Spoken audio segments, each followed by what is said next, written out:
जगत में शैक्षिक जगत में प्रशासनिक जगत में एवं शिक्षा नीति को निर्धारण कर बहु बही बाहर कर नेशनल एजुकेशन पॉलिसी उपर विभिन्न बही पुस्तक बाहर कर तेणु आम ओडिशा आज सी ओडिशा सरकारी कॉलेज अवसरप्राप्त शिक्षक संघर से आजीवन सभ्य हिसाब से पंजीकृत कर आपको स्वागत जनाऊँ। आम पाखे अच्छा आम सभापति डॉक्टर मिहिर कुमार दास तांकर परिचय मुझे चाहूनी समय नष्ट करना चाहूनी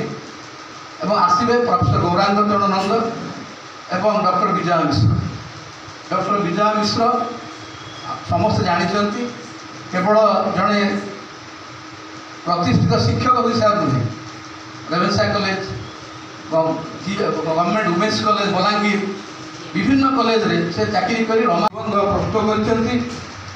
ओडिशार विभिन्न विश्वविद्यालय और बाहर विभिन्न सरकारी कॉलेज विश्वविद्यालय मानक से रिसर्च कमिटी मेंबर अच्छा 100 रु ऊर्ध्व तांकर विभिन्न पत्र पत्रिका ख्यातनाम पत्रिका निबंध मान प्रकाश पाई कृतित्व को स्वीकार कर इंडियन आइकन अवार्ड पाई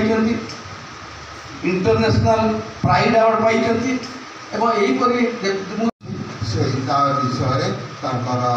बहुत एक्सपीरियंस अच्छी madam higher education related matter तेणु सी मत व्यक्त कर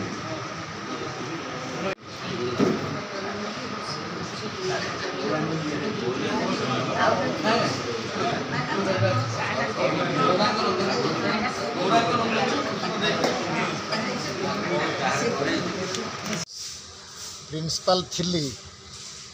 डीपीआईएससी ब्रह्मपुर रे आउ भंजनगर बीएड कॉलेज रे आउ dean of education Brahmapur university.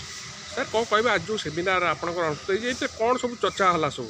हाँ शुणु आज जो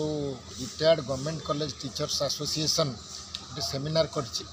higher education in Odisha opportunities and challenges उच्च शिक्षा रे सुविधा असुविधा कौन तार चैलेंजेस कौन ता विषय डिस्कसन है। एथिरे आमर ओजीसीटीर जो गवर्नमेंट रिटायर्ड कॉलेज प्रेसिडेंट जो आसछंती तांकर अन्यान्य जो माने मेंबर समस्ते आसछंती दी जण आमर स्पीकर हिसाब से डाकी मु आसती प्रोफेसर गौरांग नंद आसते तेणु उच्च शिक्षा कौन असुविधा अच्छी सुविधा अच्छी ओडिशा कंटेस्ट डिस्कसन है। बहुत भल जिनस ओडिशा गवर्नमेंट स्टेप नहीं जो आमर वर्तमान नुआ इंटीग्रेटेड जो 4 वर्षिया बीए बीएससी जो आरंभ है इंटीग्रेटेड कोर्सेस जो 4 वर्ष जो आमर डिग्री कोर्स आरंभ होती नुआ सिलेबस प्रचलन करा शिक्षा क्षेत्र में यूनिवर्सिटी एजुकेशन रे आमर बहुत गुड़िए यूनिवर्सिटी वर्तमान ओडिशा रे 37 पाखापाखि यूनिवर्सिटी अच्छी 53 पाखापाखि degree colleges government degree colleges अच्छी 1000 रु अधिक डिग्री कॉलेजेस फंक्शन करुच्ची असुविधा सुविधा बहुत किसी अच्छी ता विषय डिस्कसन करागला और सजेसन दिखाई कौन करागले ये असुविधा गुड़िक समाधान हो पार तेणु क्वालिटी केमिति बढ़िबो उच्च शिक्षा रे गुणात्मक शिक्षा केमिति विकसित हम ता विषय डिस्कसन आ गोटे कथा आप देखा एजुकेशन किसी लोक विरोध कर